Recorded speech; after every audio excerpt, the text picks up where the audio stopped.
മലപ്പുറം കൊണ്ടോട്ടിയിൽ കാട്ടുപന്നിയുടെ ആക്രമണത്തിൽ ഒരാൾക്ക് ഗുരുതര പരിക്ക്. ചെറുകാവ് സ്വദേശി പുലിയടത്ത് മുജീബ് റഹ്മാനാണ് പരിക്കേറ്റത്.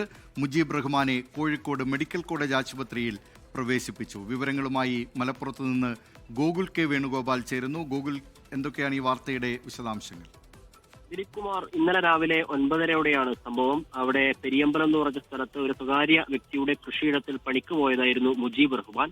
ആ സമയത്താണ് കാട്ടുപന്നിയുടെ ആക്രമണം ഉണ്ടായത്. ആദ്യം ഇദ്ദേഹത്തിന്റെ കാലിനായിരുന്നു കുത്തിയത്, പിന്നീട് വയറിനും കുത്തി. ഇദ്ദേഹത്തിന്റെ നിലവിളി കേട്ടെത്തിയ നാട്ടുകാരാണ് മുജീബ് റഹ്മാനെ ആദ്യം ഒരു സ്വകാര്യ ആശുപത്രിയിൽ എത്തിച്ചു. അവിടെ നിന്ന് വയറിന് സാരമായ പരിക്കുള്ളതിനാൽ കോഴിക്കോട് മെഡിക്കൽ കോളേജ് ആശുപത്രിയിലേക്ക് റഫർ ചെയ്യുകയായിരുന്നു. തേറ്റ കൊണ്ട് കൊമ്പുകൊണ്ട് കുത്തി എന്നാണ് ദൃക്സാക്ഷികൾ പറയുന്നത്. ആ മേഖലകളിലൊക്കെ ഈ പറഞ്ഞതുപോലെ വന്യമൃഗശല്യം രൂക്ഷമാണ്. ചെറുകാവിലെ പറവൂര്, ചെറാപ്പാടം, നെറ്റിയിൽ തുടങ്ങിയ പ്രദേശങ്ങളിലൊക്കെ തെരുവ് ഈ പറഞ്ഞ പോലെ വന്യമൃഗശല്യം രൂക്ഷമാണ്. പകൽ പോലും ഇറങ്ങി നടക്കാൻ സാധിക്കാത്തൊരു സാഹചര്യമാണ് ഉള്ളതെന്നും അധികൃതർ ഉടനടി ഇതിനൊരു പരിഹാരം കാണണമെന്നുമാണ് നാട്ടുകാർ നിരന്തരം പറഞ്ഞുകൊണ്ടിരിക്കുന്നത്. ദിലീപ് കുമാർ, ലോകത്തെവിടെയായാലും ഏത് സമയത്തും 24 വാർത്തകളും ഓഗ്മെന്റഡ് റിയാലിറ്റി പാക്കേജുകളും എക്സ്പ്ലെയിനറുകളും വിശദമായി കാണാൻ ഞങ്ങളുടെ യൂട്യൂബ് ചാനൽ നിങ്ങൾക്ക് സബ്സ്ക്രൈബ് ചെയ്യാം.